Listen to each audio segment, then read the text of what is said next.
Okay, welcome back to another episode of Vintage Fly Tying. Today we're going to be tying a Adams dry fly.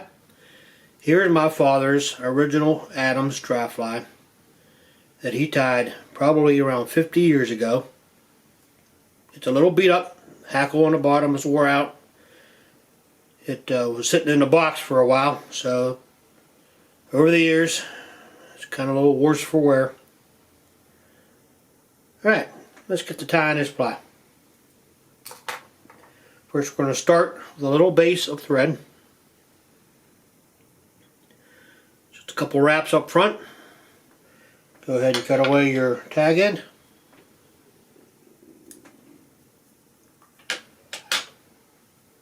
What I have here, I prepped 2 tips of a hackle. They are grizzly hackles. So what I did, I matched them up from about the same section on the cape, so the tips look pretty close to what the other one does. And how I prepped them is now I have them, I pinched them together facing the good side, facing in toward each other. So that way they naturally want to fold out like that. So once you have them pinched together and lined up the tips pretty good there so they match, with the tips facing forward, laying right on top of the hook.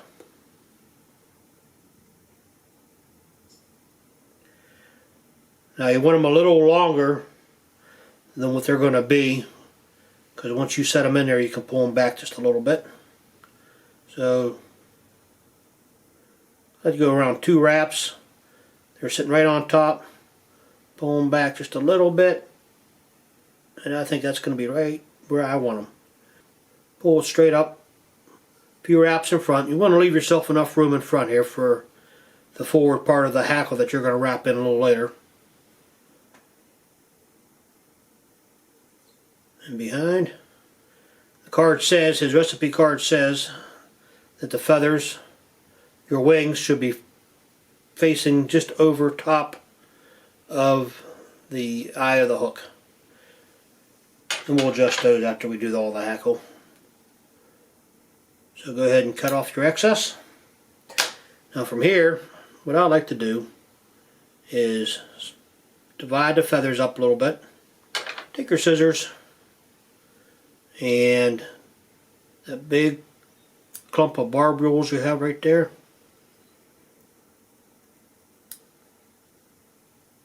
just go ahead and cut them right out.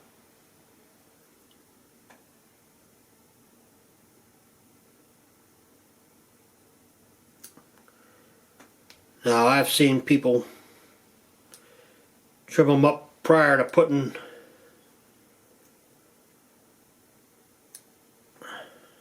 tying in your wings, but I actually think what happens here, the way I'm doing it, is you actually naturally separate them by leaving that kind of a clump right in there. They're already separated and they stay separated. So go ahead and wrap your thread back to the top of the bend of the hook.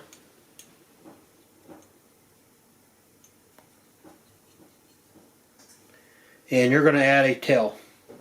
And the tail is going to be comprised of a grizzly hackle and a brown hackle. So now you got brown barbules and grizzly barbules together there. Take a pinch, and now you have them both together. You have grizzly and brown together.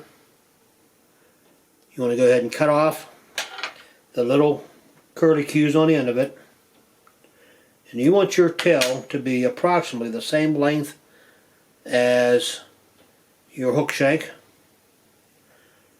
and go ahead and tie it in.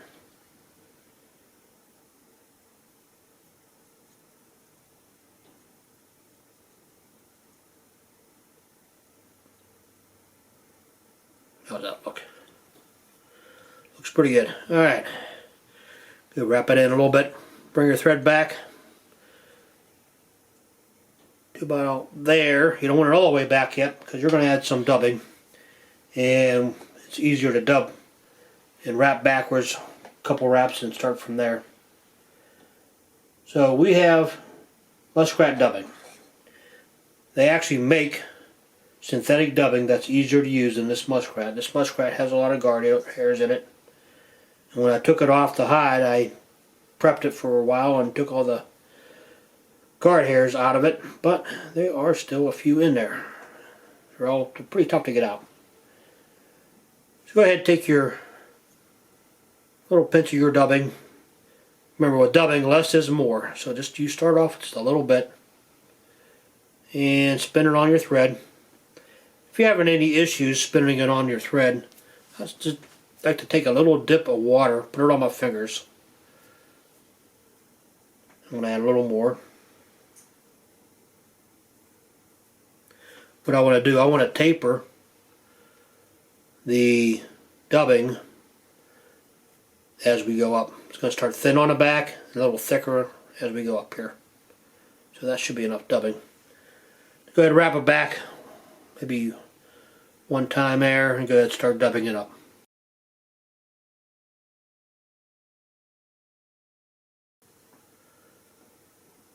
Okay, now that you have a little taper there, let's see how it looks on your side. Got a couple guard hairs I want to get out of there.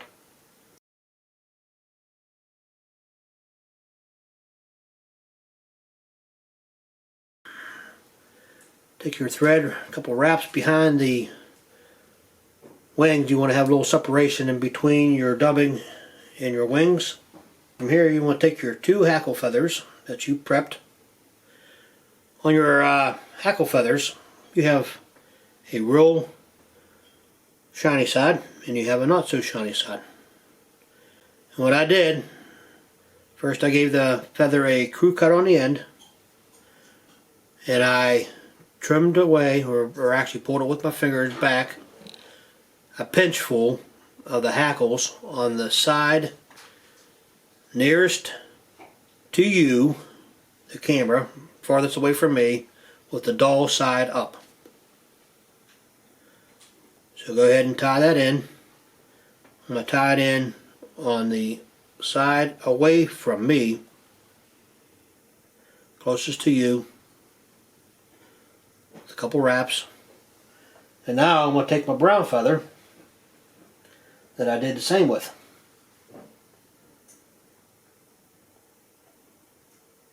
This is called a grizzly, and this is just a medium brown. We're going to go ahead and tie it in the same way we just tied in that grizzly. Couple wraps.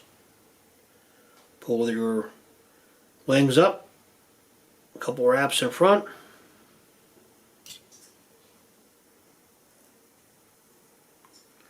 And go ahead and trim away the excess.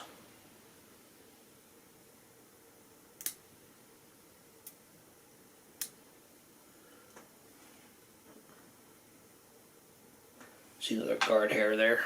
It's going to drive me crazy. Alright. From here, the feather that you put in last, you're going to start with first. And what you want is the dull side to be facing forward. Start with maybe 3 or 4 wraps behind the wing. 2, 3.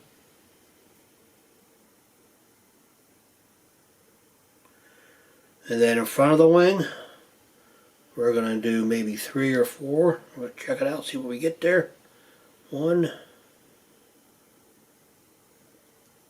2, about 3. 3 is going to be good, I think. 3. The reason I say 3 or 4 really depends on exactly where you tied that wing in at. You're not going to do it the same every time, but try to get it close. Okay, go ahead and cut away that hackle. And now you're going to do your grizzly. And you're going to do it in the same manner with the doll side, facing forward. And you get right in between the brown hackles. Let's go ahead and put them in front now.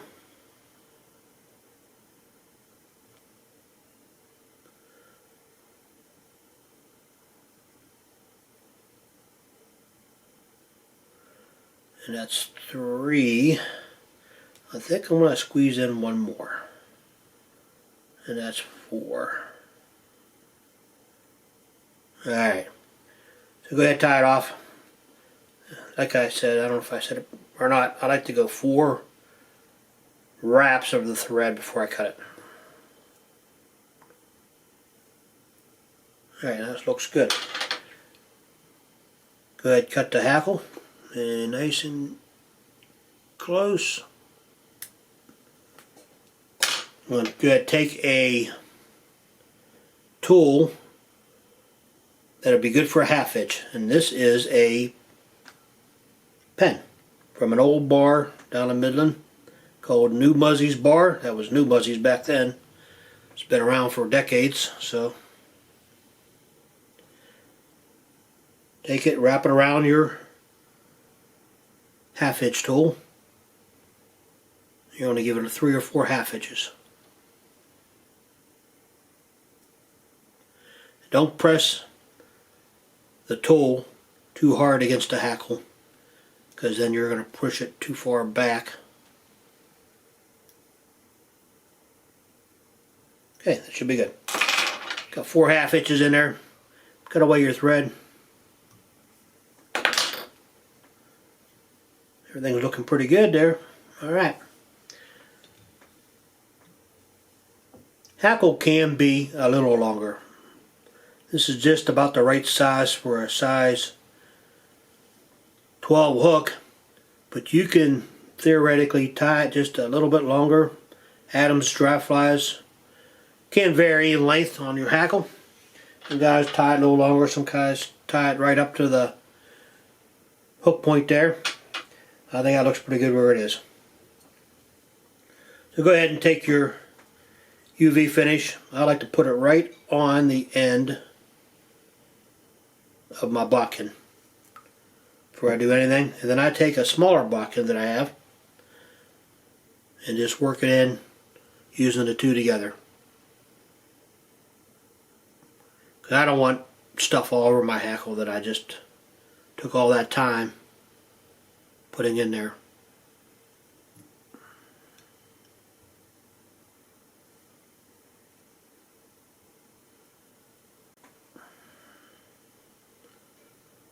Okay, what I do like about this UV is if you do get a little bit on your hackle,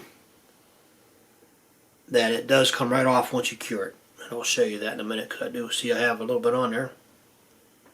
But trying to be careful. Take your light, your UV curing light, and give it a zap.